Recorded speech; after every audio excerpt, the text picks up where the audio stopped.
I think one of the things that the pandemic revealed, quite frankly, was the weakness of so many corporate cultures. I mean, we're seeing the great resignation happening. And if you read articles or listen to some of the talking heads, the prevailing thought is, well, they're getting, checks from the government, so they're not encouraged to come back to work.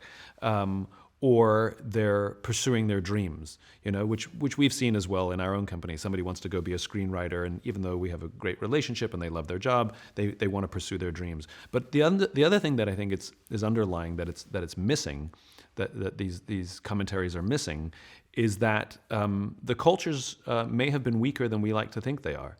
That the sense of belonging that people have when they would come to work is actually a lot more tenuous than we'd like to believe.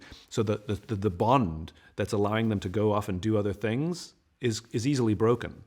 I think strong cultures, when there's a strong corporate culture, we recognize that I can pursue my dreams and work because I love it here and I know my team is supportive of me becoming a screenwriter or something, and I can do both.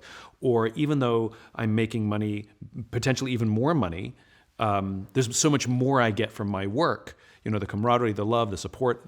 I get all of this training on how to be a better listener and a better communicator, which is helping me in my marriage and helping me with my kids. And I don't want to lose that. Plus, I have close friends at work, and I can speak up and say, "Hey, I'm being offered more money from the government. Is there anything you can help?" The point is it becomes a conversation rather than a resignation.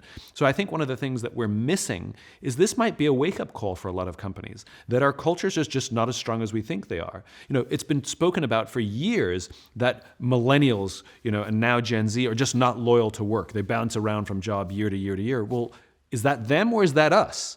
Maybe if we had stronger cultures, they wouldn't want to leave. Maybe if we offered them more than simply financial incentives for hitting certain numbers, that they'd want to stay. Maybe if they felt that they were growing as human beings, there would be things that were more appealing to them than simply a bigger paycheck somewhere else.